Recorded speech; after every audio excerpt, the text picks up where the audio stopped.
Today's topic is database security and authorizations. Disciplinary access control in database system is based on granting and revoking of privilege. Main idea is to include statement in the query language that allow the DBA and selected user to grant and revoke privilege. That means database administrator are granting the user which user are access the database and privilege them. Understand? Types of dictionary privilege. The concept of an authorizations identifier is used to refer to a user account or group of user or accounts. User or accounts interchangeably in place of authorizations. Identifier operation may also be controlled.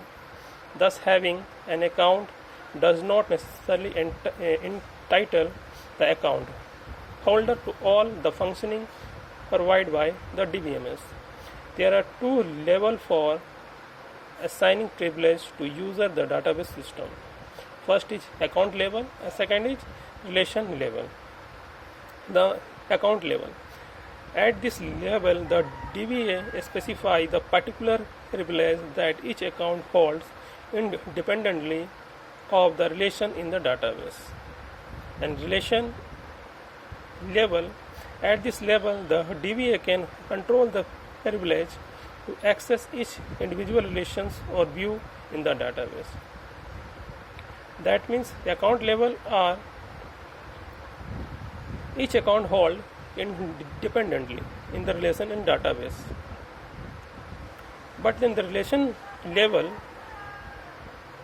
DBA can control the privilege to access each individual relations or view in the database. That is the basic difference between account level and relation level. The privilege at the account level apply to the capabilities provided to account itself and can include the create schema or create table privilege to create a schema of base relations. Create view privilege. Alter privilege schema change such adding or removing attributes from relations. Drop privilege to delete relation. Modify privilege to insert, delete or update tuples. Select privilege to retrieve the informations.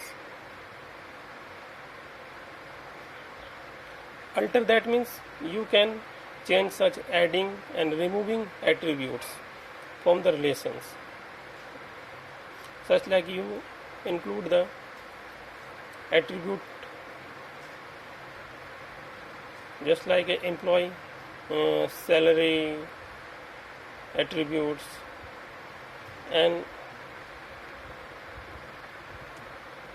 date of birth, address, that etc. Drop privilege to delete the relations. You delete all relations. Modify privilege to insert, delete or update tuples. Just like modify, you insert the employee's name, date of birth, salary and etc. Update the same employee. Delete the employees names etc. Select privilege, only retrieve information. You can see only information. The second level of privilege apply to the relation level. whether they are base relation and virtual view relations.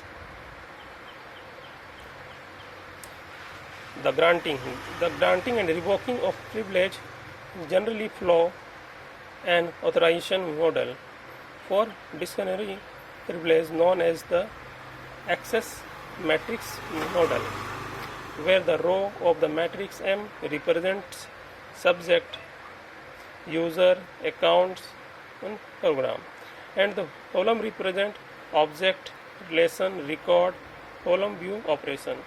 Each position Mij in the matrix represents the types of privilege: read, write, update that the subject I hold on object J.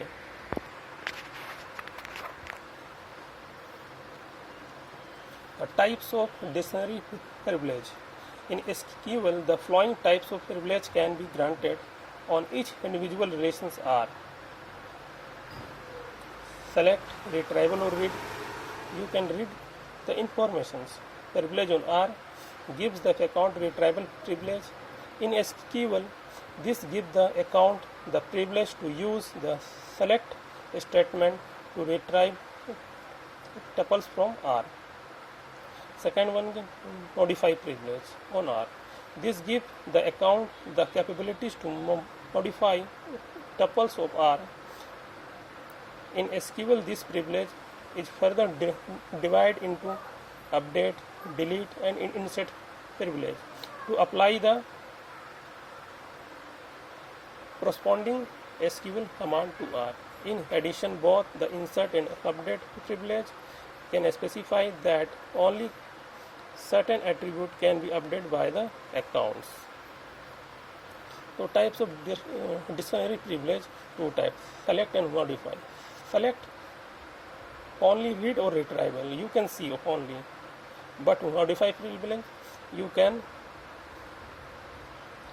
update, delete or insert privilege. In addition to update or insert, and the row and tuples you can update it. Delete the row, only employee name, date of birth, etc. That's it. Now discuss specifying privilege using view and next classes and next topics, and in my second video you can see this.